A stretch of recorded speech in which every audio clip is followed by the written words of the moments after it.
الحمد لله الذي لم يتخذ ولدا ولم يكن له شريك في الملك ولم يكن له ولي من الذل وكبره تكبيرا.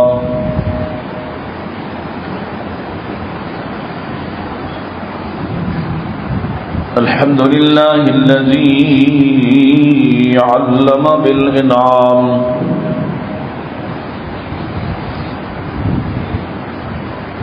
وحرم الحرام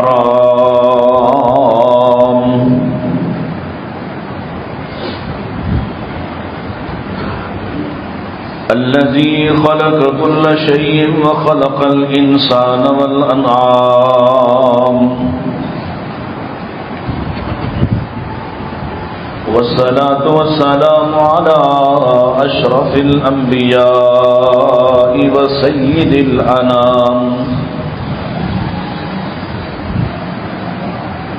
وعلى آله العظام وعلى أصحابه الكرام وعلى من اتبع الإسلام.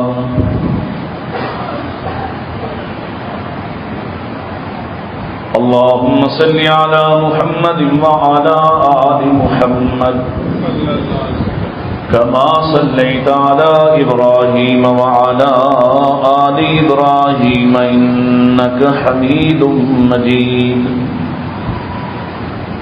اللهم بارك على محمد وعلى آل محمد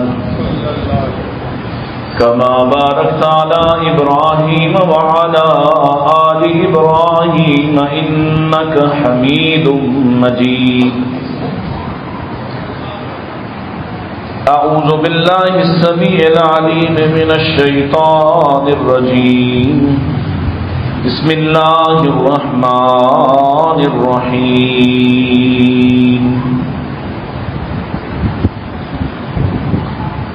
ومن يشاقق الرسول من بعد ما تبين له الهدى ويتبع غير سبيل المؤمنين نوله ما تولى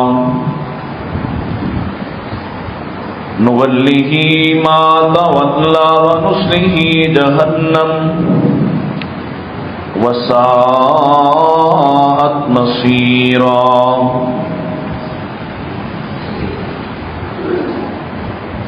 قال الله تعالى: ثم توليتم من بعد ذلك فلولا فضل الله عليكم ورحمته لكنتم من الخاسرين.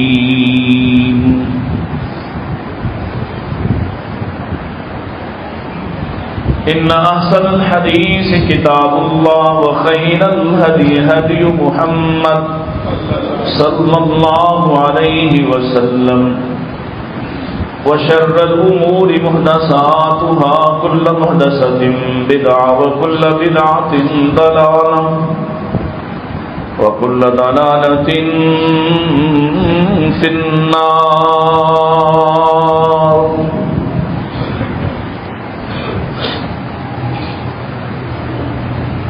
حمد و ثنا، تعریفات، تسبیحات، تحلیلات و تکبیرات اللہ سبحانہ و تعالی کی، جس کے بے شمار ان گنت لا تعداد احسانات ہیں، جو سراپا احسان ہے، حقیقی محسن ہے.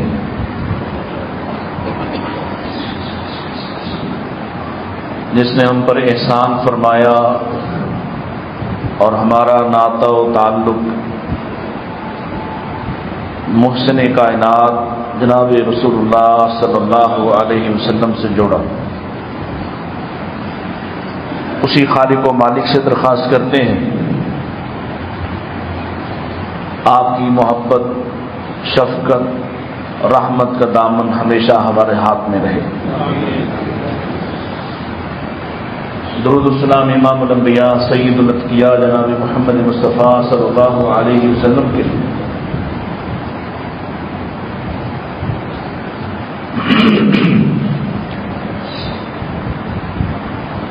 ہمارا عنوان اور موضوع چل رہا ہے رسول رحمت صلی اللہ علیہ وسلم کی بشارات، آپ کی طرف سے ملنے والی بشارتیں۔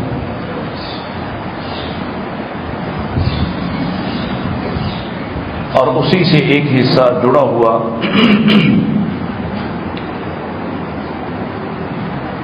جس کی طرف رہنمائی پہلے خطبے میں بھی کی گئی، اس عنوان کے پہلے خطبے میں، کہ نبی مکرم علیہ السلام نے ارشاد فرمایا تھا میرا ہر امتی جنت میں داخل ہوگا ماسوائے اس کے جو خود جنت جانے سے انکار کرے۔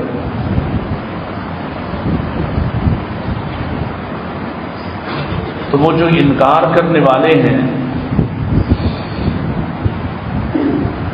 گویا وہ بشارت کا انکار کرتے ہیں، جنت کا انکار کرتے ہیں، رحمت للعالمین کی رحمت سے محروم ہوتے ہیں، آپ کی محبت کی بجائے آپ کی دشمنی پر کمر بستہ ہوتے ہیں۔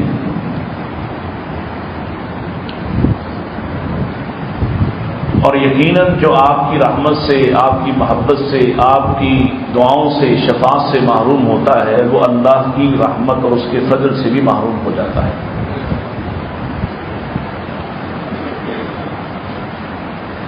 نبی کریم صلی اللہ علیہ وسلم کو تسلیم کرنا دراصل اللہ کے احسان کو تسلیم کرنا ہے کہ وہ خالق و مالک اپنے حبیب کے بارے میں یہ اعلان کر چکا ہے لقد من اللہ علی المؤمنین اذ بعث فیہم رسولا، اس نے یقیناً ایمان والوں پر بہت بڑا احسان کیا ہے۔ وہ خالق یہ فرما چکا ہے وما ارسلناک الا رحمتا للعالمین، اس نے آپ کو جہان والوں کے لیے، اور ایک جہان نہیں تمام جہان والوں کے لیے، اور ایک جہان کے تمام لوگوں کے لیے نہیں تمام جہانوں کے لیے رحمت بنا کر بھیجا ہے۔ لہذا اگر کوئی آپ سے رخ موڑتا ہے، آپ سے منہ پھیرتا ہے، آپ کی ذات سے رخ موڑ کر کسی اور ذات کا اسیر ہوتا ہے، آپ کی بات سے رخ موڑ کر کسی اور بات کی طرف متوجہ ہوتا ہے، تو یقیناً یہ شخص اللہ کی رحمت سے محرومی کو اختیار کرتا ہے، اس کے فضل سے محروم ہونا چاہتا ہے۔ ورنہ جو آپ کے راستے پر چلتا ہے، آپ کی اتباع کرتا ہے، وہ ہر صورت میں آپ کے اس تعلق کی وجہ سے اور آپ کی اس نسبت کی وجہ سے اور آپ کے قول، اقوال، افعال پر عمل کی بنا پر اللہ کی رحمت کو حاصل کرے گا۔ جتنا زیادہ کرے گا اتنی زیادہ رحمت، اتنی زیادہ بشارات، اتنی زیادہ خوشخبریاں اس کے نصیب میں آئیں گی۔ اور اگر آخری درجہ بھی مانتا ہے جس میں آپ کی نبوت و رسالت کا اعتراف اور اللہ کی توحید کا اقرار ہے، تو یہ بات بھی ہم آپ کے سامنے رکھ چکے کہ اس قدر کیا گزرا شخص بھی جو صرف ماننے کی حد تک، اعتراف کی حد تک اللہ کی توحید کو مانتا ہے اور رسول اکرم صلی اللہ علیہ وسلم کو نبی و رسول تسلیم کرتا ہے، آپ کو خاتم النبیین مانتا ہے، ماننے کی حد تک بھی اگر یہ رہا تو آخر کا چاہے جہنم سے ہی کیوں نہ اسے یہ رحمت بشارت حاصل ہو، بالآخر وہاں سے نکال لیا جائے گا۔ اور وہ شخص جو اس مکمل پیکج کو تسلیم کرے، آپ کی حیثیت کو، آپ کی بات چیت کو، آپ کے قول افعال کو، آپ کی سنت کو مکمل کامل اکمل صورت میں مان لے، اس اس کا تو قدم قدم زمین پر بھی رحمت و بشارت ہے، اور اس کی موت جب بھی آ جائے اس کے لیے رحمت و بشارت ہے، اس کا اٹھنا بیٹھنا سونا جاگنا چلنا پھرنا بھی رحمت و بشارت ہے۔ حتیٰ کہ اللہ کے رسول علیہ الصلوۃ والسلام نے ارشاد فرمایا تھا، آدمی جب اپنی بیوی سے جمع کرتا ہے، تعلق قائم کرتا ہے، تو اس سے بھی اس کو اجر ملتا ہے۔ صحابہ نے پوچھا، یا رسول اللہ صلی اللہ علیہ وسلم، کیا اپنی بیوی سے تعلق قائم کرنے پر بھی اجر ملے گا؟ تو آپ نے ارشاد فرمایا، اگر یہ اپنی بیوی کے علاوہ کسی اور سے کرتا تو گناہ ملتا؟ ہاں گناہ ملتا۔ فرمایا پھر اپنی بیوی کے ساتھ اس تعلق کی بنا پر اسے اجر ملے گا۔ یعنی کوئی معاملہ چاہے کھاتا ہے، کھانا آپ کی ضرورت ہے، واش روم جانا میری اور آپ کی ضرورت ہے، لیکن اگر آپ اس دائرے میں آ گئے اور اس طرح سے زندگی گزارنے لگ گئے تو ہر عمل طہارت حاصل کرنا آپ کی ذمہ داری اور فرض ہے، لیکن جب رسول اللہ کے طریقے کو مان کر آپ یہ کام کرتے ہیں تو اس پر بھی اجر ملتا ہے۔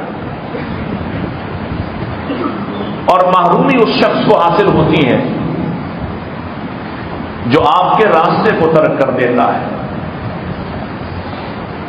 آپ کے راستے کو تسلیم کرنا ایک بڑی زبردست مثال ہے، آپ نے پہلے بھی سنی ہوگی، لیکن یہاں استدلال کے لیے عرض کر رہا ہوں۔ اس یہودی لڑکے کو یاد کیجئے جو پیارے رسول علیہ الصلوۃ والسلام کی خدمت کیا کرتا تھا، اور اس کی عدم حاضری کی بنا پر آپ اسے یاد کرتے ہیں کہ وہ لڑکا دکھائی نہیں دیتا، وہ کہاں گیا ہے؟ معلوم ہوا وہ بیمار ہے، رحمت کائنات صلی اللہ علیہ وسلم خود اس کی عیادت کو پہنچے، دیکھا اس کی حالت غیر ہے اور آخری سانسیں چل رہی ہیں۔ اللہ کے رسول علیہ الصلوۃ والسلام نے اس کا ہاتھ تھاما ہوا ہے، اور آپ محبت و شفقت سے اسے کہہ رہے ہیں، اے بیٹے جہنم کی آگ سے بچ جاؤ اور کہو کہ اللہ کے سوا کوئی معبود نہیں، مان لو کہ اس کے رسول محمد رسول اللہ ہیں، ان کے سوا اب کوئی اور رسول نہیں۔ وہ لڑکا آپ کے اخلاق سے، آپ کی عادات سے واقف ہے، متاثر ہے، آپ کی خدمت کرنے والا جو یہودیوں کی اولاد ہے اور آپ کی خدمت کرتا ہے، اس کا جی مائل ہے اس بات پر کہ وہ آپ کی بات مانے، اور اللہ کی قسم ہر وہ جی، ہر وہ نفس جس کے اندر محمد رسول اللہ کا بغض نہ ہو، وہ آپ کی سنت و عادت اور آپ کے طریقے کو جاننے کے بعد تسلیم کیے بغیر رہ نہیں سکتا۔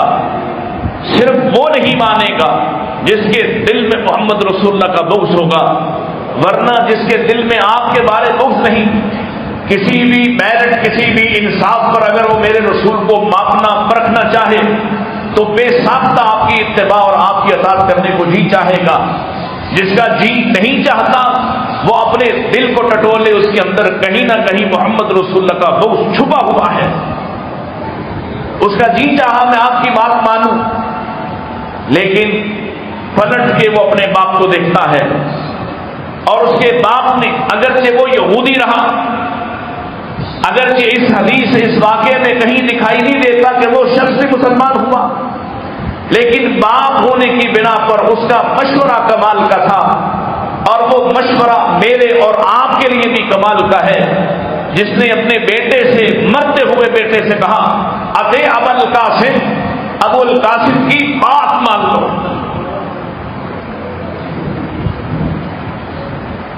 یوں وہ آخری دم بھی آپ کی بات مان کر صرف تسلیم کرنے والا ہو کر بھی رحمت کائنات نے ارشاد فرمایا اللہ نے اسے جہنم سے آزاد کر دیا ہے۔ جس نے صرف مانا ہے اور جو پل پل مانتا ہو، کیا خیال ہے طارق صاحب؟ جو پل پل تسلیم کرتا ہو، جو وضو کرتا ہے تو اس محبت کی خوشبو کے ساتھ کہ یوں میرے آقا نے وضو کیا تھا، جو گھر سے مسجد کے لیے تاریکی میں نکل کر آتا ہے کہ میرے آقا نے ارشاد فرمایا تھا، جو ظہر عصر کے لیے مغرب عشاء کے لیے آتا ہے، جو فجر کے لیے آتا ہے، جو جمعے کے لیے اولین وقت میں آتا ہے، جو اس لیے محمد رسول اللہ کی بات کو مانتا ہے کہ آپ کی بات ماننے میں ہی خیر ہے، اللہ کی رحمت و فضل اسی کے اندر چھپا ہوا ہے، اس کے بارے کیا کہتے ہیں؟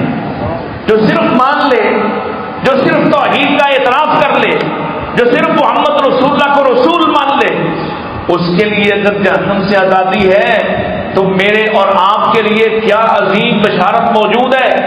ہم آپ کے راستے پر چلنے والے ہوں، لمحہ لمحہ، اور آپ کی سنت کا خیال رکھنے والے ہوں، اور آپ کی سنت سے محبت کرنے والے ہوں، اور آپ کے طریقوں کو تلاش کرنے والے ہوں۔ بتائیے، جہاں مرضی موت آ جائے، جہاں مرضی زندگی کی شام ہو جائے، اور اگر ایسا نہیں تو دوسری طرف کا راستہ بھی دیکھ لیجیے، وَمَن يُشَاقِقِ الرَّسُولَ مِن بَعْدِ مَا تَبَيَّنَ لَهُ الْهُدَىٰ، اس بات کے بعد ہدایت واضح ہو جائے، پتہ چل جائے، پانچوں کی پانچوں پڑھنی ہیں، خبر مل جائے، 5 ادا کیے بغیر فرض پورا نہیں ہوتا، پتہ چل جائے، ہاتھ سینے پر باندھتے ہیں، پتہ چل جائے پیارے رسول کی پوری نماز زندگی بھر کی رفع الیدین کے ساتھ تھی، پتہ چل جائے اللہ کے نبی کی سنت یہ تھی، اس کے باوجود نہیں مانتا، کسی اور کی وجہ سے نہیں مانتا، علم کے نہ ہونے کی وجہ سے نہیں، یاد رکھیے جو علم کے نہ ہونے کی وجہ سے نہیں مان پایا اس کے لیے تو نجات چھٹکارا موجود، لیکن جو مان کر سنت سمجھ کر بھی، سنت تسلیم کر کے بھی نہیں مانتا، نہ ماننے کی وجہ کسی کا قول بنائے، نہ ماننے کی وجہ کسی کا فہم بنائے، نہ ماننے کی وجہ کسی کا کوئی اپنے والدین اور خاندان کو قرار دے، یاد رکھیے جو تسلیم کرتا ہے سمجھنے کے بعد نہیں مانتا، من بعد ما تبین لہ الہدیٰ کے بعد نہیں مانتا، اس کے لیے کہا ادھر عطے ابو القاسم کی بات سے ابو القاسم کی رہنمائی مان کر جنت والے ہیں، اور ادھر آپ کی مخالفت پر کمر بستہ رہ کر مان کر بھی نہیں ماننے والا، نولہ ما تولی، اس کے لیے اللہ فرماتا ہے ہم اسے آزاد ہی چھوڑ دیتے ہیں، جدھر جانا چاہتا ہے، یوں سمجھیے جیسے آپ کسی سے تنگ آ کر آخر کار کہتے ہیں بہاڑ میں جاؤ، تمہیں کوئی نصیحت اثر ہی نہیں کرتی، تمہیں کوئی بات متوجہ ہی نہیں کرتی، تمہیں کوئی عقل دانش کی بات اثر ہی نہیں کرتی، نولہ ما تولی، جدھر جانا چاہتے ہو چلے جاؤ۔ اور پھر کہاں جائے گا؟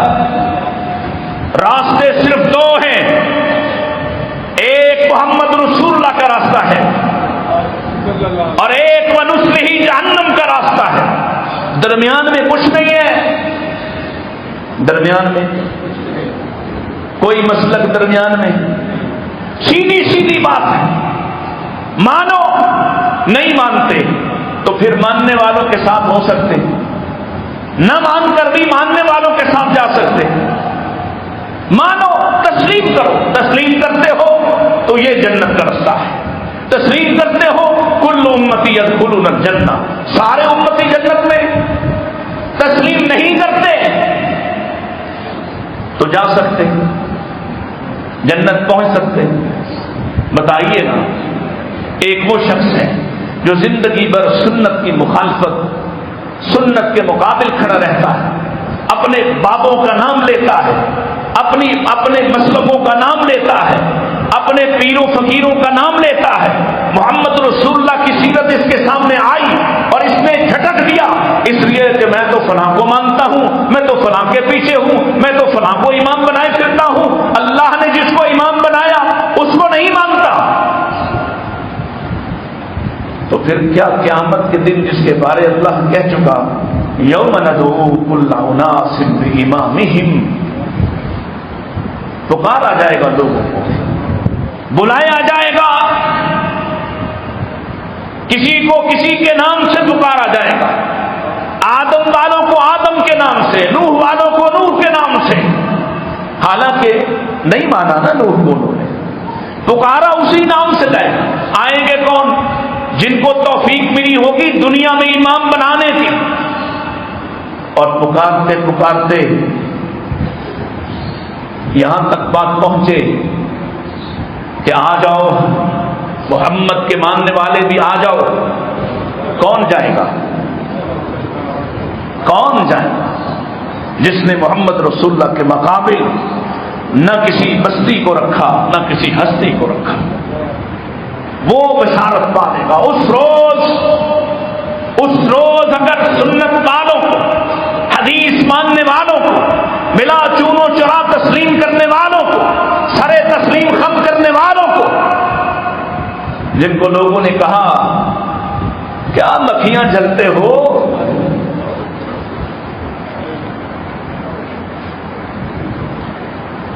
کہا نا. یہ نوجوانوں نے وہ زمانہ نہیں دیکھا. رفع الیدین کرتے تھے، پاس کھڑے ہو کے کہتے تھے کیا مکھیاں جلتے ہو، کیا گھوڑوں کی دموں کی طرح ہاتھ ہلاتے ہو. جنہوں نے ان سنتوں کو عمل کرتے ہوئے جب یہ غیر معروف تھی معاشرے کے اندر، اس وقت گالیاں کھائیں، تانے سہے، دھکے کھائے، لوگوں کی مارے سہی تھی، آج وہ روشن چہروں کے ساتھ محمد رسول اللہ کے نام پر پکارے جا رہے ہوں گے آ جاؤ تم نے محمد رسول اللہ کی سنت پر عمل کیا تھا. جو یہاں ٹھٹھا کرتے رہے، جو نہیں مانتا اس کے لیے فرمایا تھا. سنیے، الدنیا ملعونہ، دنیا ملعون ہے، لعنت زدہ ہے. ملعون ما فیہا، جو کچھ اس کے اندر ہے وہ سب بھی لعنت زدہ ہے، ما سوائے الا ذکر اللہ، اللہ کے ذکر کے، ما سوائے بولیے اللہ کے ذکر کے. وما والاہ او عالما او متعلما، جو سارا زمانہ تو جانتے تھے نہیں جان پائے تو محمد رسول اللہ کی زبان سے نکلے ہوئے الفاظ کو جاننا نہیں چاہتے. صرف اللہ کا ذکر، صرف عالم، اور عالم بھی وہ جو سنت کا عالم ہے، متعلم بھی وہ، طالب علم بھی وہ جو سنت کا طالب علم ہے. یہ صرف بچے گا لعنت سے. یا یوں سمجھیے جو قرآن کہتا ہے والعصر ان الانسان لفی خسر، سارے گھاٹے میں، ماں سوائے الا الذین آمنوا، ماں سوائے ان کے جو ایمان والے ہیں. اور ایمان والا کون ہے؟ جو رسول اللہ کو کوئی 10% مانتا ہے وہ بھی ایمان والا، جو 20% مانے وہ بھی ایمان والا. کیوں بھائی؟ ہے نا؟ نہیں، جو 10% مانتے، باقی 90% اپنا مسلک مذہب، جو 20% مانے محمد رسول اللہ کو، 80% اپنا مذہب مسلک، یہ ایمان والا نا؟ بولو. اچھا چلو 100% ماننے کا دعویٰ کر کے بھی جو نہیں مانتا وہ تھوڑی گل آئی ہو. الا الذین آمنوا، ایک رتی بار بھی اگر محمد رسول اللہ کی بات کا انکار کرتا ایمان والا ہو سکتا. وعملوا الصالحات، اور پتہ کہاں سے چلے گا؟ اس کے اعمال سے، اس کے چلنے سے، اٹھنے سے، بیٹھنے سے، کھانے سے، پینے سے، سونے جاگنے سے، سنت کے خوشبو عام پتہ چلے گا اعمال سے. اور وہ عمل صالح نہیں ہے جو محمد رسول اللہ کے طریقے پر نہیں ہے. پھر سنیے، وہ عمل صالح نہیں ہے، وہ صالحیت کا عمل نہیں ہو سکتا جو محمد رسول اللہ کی سنت پر نہیں ہے. آپ کا رستہ بڑا واضح ہے، آپ کا رستہ تو خوشبودار ہے. اور جو اس راستے کا عالم ہو، جاننے والا ہو، پھر خبر دینے والا ہو، پھر سننے والے، حاصل کرنے والے، اس تڑپ کے ساتھ بیٹھے ہیں. اللہ اکبر، جس تڑپ کے ساتھ کبھی ابو ہریرہ بیٹھا کرتے تھے.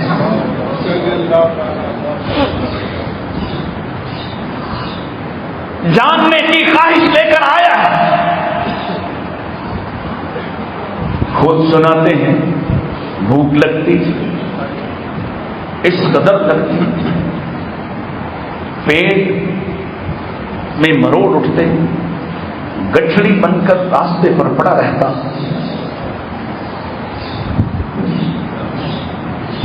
یہ بھرے ہوئے پیٹوں سے سمجھ نہیں آ رہا. اس علم کی قیمت بھرے ہوئے پیٹوں کو سمجھ ہی نہیں آ رہی. خالی پیٹ بھوکا، ایک دن کا بھوکا نہیں، کئی روز کا بھوکا، اور اٹھ کے نہیں جاتا. کبھی قضائے حاجت بھی ہے، اٹھ کے نہیں جاتا کہ محمد رسول اللہ کی زبان سے نکلا ہوا کوئی لفظ محفوظ نہ کر سکتا.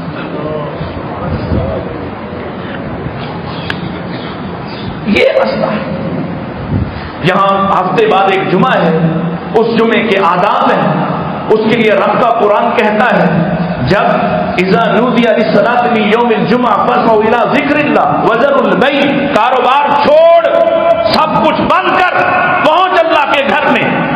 کہتا کوئی نہیں مولوی صاحب نے پونا گھنٹہ 40 منٹ تقریر کرنی، پتہ نہیں کیا کہنا، آخر میں جاؤں گا. وہ سمجھتا ہے شریعت اس کے گھر کی ہے، اس کی مرضی کی. جب جی چاہے آ جائے، کچھ سننا چاہے تو سن لے، یہاں بیٹھا بھی موبائل کھولے، رابطے رکھے، میسج کرے. ایسے چلے گا؟ علم حاصل کرنے والا کیسا ہو، عالم کیسا ہو، یہ صرف لعنت سے محفوظ ہے. اور اگر محروموں کی بات کی جائے، نبی مکرم صلی اللہ علیہ وسلم آپ کی زندگی ایسی خوشبو ہے، نہ صرف جس کا حکم دیا اس کو ماننا ضروری ہے، بلکہ جس سے منع کیا اس کو بھی ماننا. اگر آپ منع کیے ہوئے کام کیے جاتے ہیں تو جیسے رحمت اور بشارت ہے، ایسے ہی لعنت اور ناکامی بھی ہے. اگر آپ نہیں مانتے، نہیں تسلیم کرتے. مثلا پیارے رسول علیہ الصلوۃ والسلام نے ارشاد فرمایا، کہہ دیجئے من ادعا ما لیس له فلیس منا ولیتبوأ مقعدہ من النار. ایک چیز ایک آدمی کی ہے ہی نہیں، یہ ذرا چھپا ہوا پہلو سنت پر.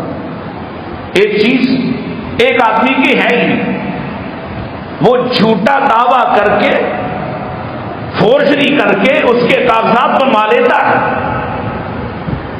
پٹواری سے مل لیتا ہے، تکڑا وکیل کرتا ہے، اپنے حق میں دلائل ثابت کرواتا ہے، جج بھی خرید لیتا ہے، اور کمزوروں کے مال پر، ان کی جائیداد پہ، ان کی جگہ پہ قبضہ کر لیتا ہے. کیا کہیں گے اس کو؟ اس نے محنت کی ہے. وَمَنِ ادَّعَىٰ مَا لَيْسَ لَهُ مِنْ، ایک چیز اس کی ہے ہی نہیں، اس نے جھوٹ بولا، جھوٹ گڑا. اللہ کے رسول فرماتے ہیں فَلَيْسَ مِنَّا، پہلا اعلان یہ ہمارا ہو سکتا، یہ ہمارا ہو سکتا، چاہے اس پیسے سے روز حج کر کے آئے، اس مال سے عمرہ کرنے چلا جائے، محلے کے مولوی کو بھی راضی کر دے، یہ ہمارا ہو سکتا. صاحب فرمایا جو ہمارا نہیں ہوگا تو پھر اگلا کام کیا؟ فَلْيَتَبَوَّأْ مَقْعَدَهُ مِنَ النَّارِ، اپنا ٹھکانہ جہنم کی آگ میں تلاش کرے. جھوٹ بولا، جھوٹا دعوے دار، یوں ہی کھڑا ہو گیا کسی بھی مکان پر، کسی کی دکان پر، کسی بھی خالی جگہ پر قبضہ کر لیتا ہے، جما لیتا ہے، مال متا چھین لیتا ہے اور کہتا ہے یہ میرا ہے. دوسری بات ارشاد فرمائی، فرمایا اتقوا الملاعین من الثلاث، 3 لعنت زدہ کاموں سے بچو. اتقوا الملاعین الثلاث، 3 لعنت زدہ کام. سنیے، یہ وہ باتیں ہیں جو روز جن سے واسطہ پڑتا ہے، اور یہ بھی سنت ہے، یاد رکھیے ان سے بچنا سنت ہے. سنت 2 طرح کی، ایک کرنا سنت ہے اور ایک نہ کرنا سنت ہے. یہ ذرا ہمیں سمجھ نہیں آتی بات. اور حکم کس نے دیا بچنے کا؟ وہ خود بچا اس بات سے اور تمہیں بچانا چاہتے ہیں. فرمایا 3 لعنت زدہ کاموں سے بچو. پہلا البراس فی الموارد، قیام گاہوں پہ جہاں لوگ ٹھہرتے ہیں، پڑاؤ کرتے ہیں، بیٹھتے ہیں، جیسے آج بس اسٹاپس ہیں، پبلک پلیسز ہیں، جہاں لوگ آ کے سستاتے، بیٹھتے، سایہ کرتے، ان جگہوں پہ گندگی پھیلانا. وقاریۃ الطریق، راستے میں گندگی پھینکنا. والظل، سائے میں گندگی پھینکنا. کتنی جگہ بتائیں؟ 3، سایہ دار جگہ، راستہ، اور تیسری جہاں لوگ ٹہرتے بیٹھتے، چاہے وہ پارک ہو، چاہے وہ بس سٹاپ ہو. کیا کرنا ہے وہاں پہ؟ پان کی پیٹ جدھر مرضی چلایا منہ، گندگی جہاں مرضی پھینک دو، جہاں مرضی گندگی چلا دو. گھر کے اوپر تیسری منزل پہ رہتا ہے، گلی میں اوپر اپنا کوڑا اٹھا کے کسی کے گھر چلا دے. راستے سے گزرتا ہوا کسی گاڑی کے اوپر اپنی گندگی کو رکھ دے. کیا خیال ہے؟ یہ کامیاب آدمی ہے، اس کو کسی نے نہیں دیکھا، اس کو کوئی نہیں پکڑ پا رہا. اتقوا الملاعین الثلاث، یہ رسول اللہ کا رستہ ہے. آپ نے سمجھایا، لوگوں کی ایذا کا سبب نہ بنو. اس لیے کہ جو شخص من آذى المسلمین فی طرقہم وجبت علیہ لعنتہم، جو مسلمانوں کے، مومنوں کے رستوں پر ان کو ایذا کا سبب بنتا ہے، اس پر اللہ کی لعنت واجب ہو جاتی ہے. اللہ کی لعنت ہوتی اس شخص پر. ہم اس سے بچنے کی کوشش کرتے ہیں. جیسے یہ یاد رکھیے، جیسے معروف کاموں کا علم حاصل کرنا ضروری ہے کہ کون سے کام ہے جو اللہ کے رسول نے کہا کہ کرنے ہیں، ایسے ہی جن کاموں سے منع کیا ان کا علم بھی ضروری ہے. جن باتوں سے روکا، اللہ ابھی یہ پچھلے ہفتے میں گزرا ہے نا، پتہ نہیں مسکرانے کا دن، تو بڑی لوگوں نے، ہمارے دوستوں نے ویڈیوز بنائی اور چڑھائی. تو مومن کے لیے کیا پیمانہ ہے؟ وہ کبھی سال میں 1 مرتبہ مسکرائے؟ کیا کریں؟ ایک مومن جب دوسرے مومن کو ملتا ہے مسکرا کر ملتا ہے، مسکرا کر ملتا ہے. مسکراتا ہے تو صدقہ ہے، نیکی. اگر ہاتھ ملا لے، غرض کوئی نہ ہو، اللہ کی رضا مطلوب ہو، رسول اللہ کا طریقہ، تو اللہ کے نبی نے بشارت کیا دی؟ فرمایا دونوں کے ہاتھ ملتے ہیں، اللہ دونوں کے گناہ معاف کر دیتا ہے. کیا خیال ہے؟ اب دیکھیے، یہ چھوٹا باریک سا فرق ہے. جیسے کام کرنے کیا ہے ان کا علم حاصل کرنا ہے تاکہ بشارت مل سکے، ایسے ہی بشارت کا ایک پہلو یہ ہے وہ کام جن کی وجہ سے اللہ کی لعنت ہوتی ہے، محمد رسول اللہ کی ناراضی اور ناتعلقی ہوتی ہے، ان کاموں کا علم بھی حاصل کرنا تاکہ میں بچ سکوں،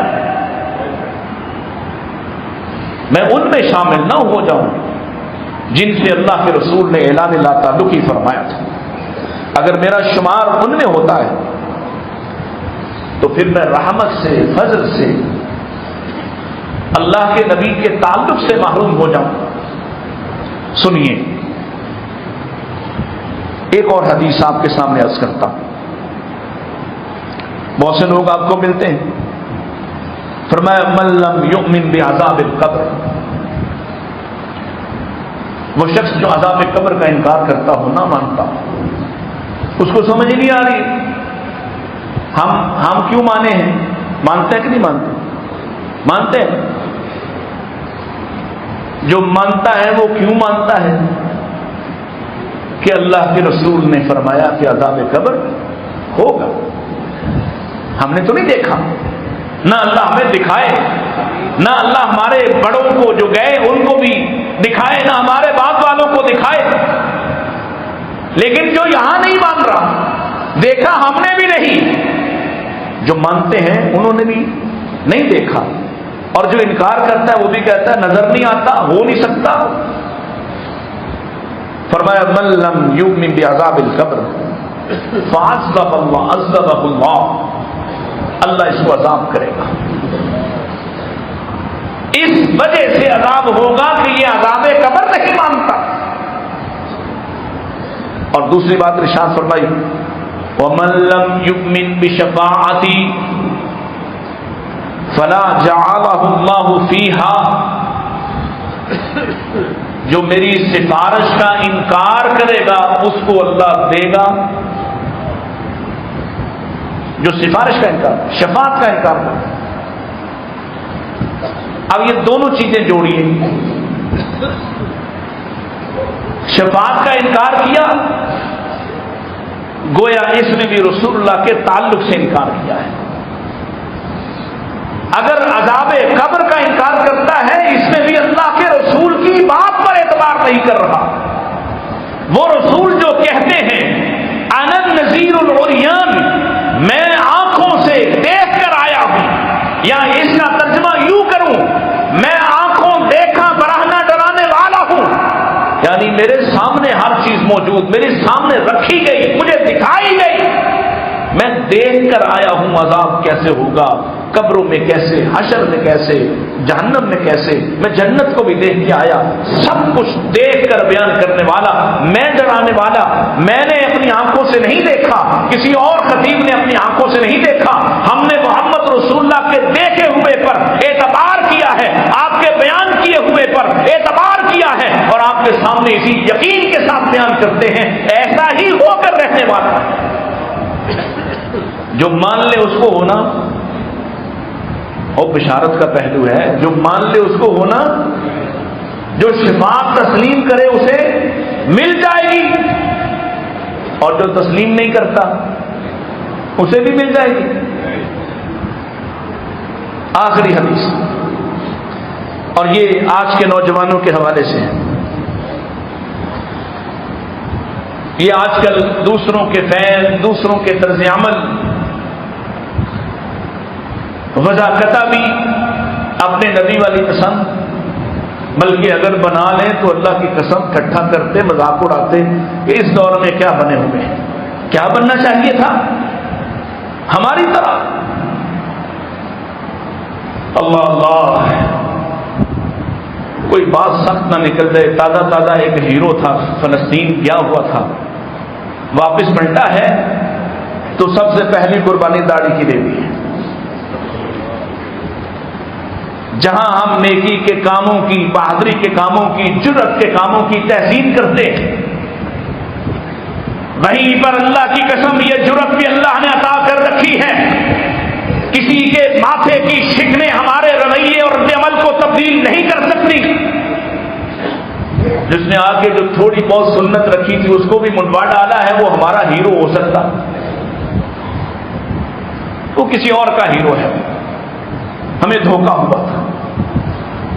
ہمارا ہیرو محمد رسول اللہ ہے، جن کے چہرے پر داڑھی صحابہ بیان کرتے ہیں آپ اپنی مونچھوں کو ترشواتے، کم کرواتے تھے، اور اپنی داڑھی کو چھوٹ رکھا تھا، اور داڑھی اتنی آپ کی مسجہ اور مکفہ ہے آپ کے سینے کو ڈھانپ رکھتی تھی۔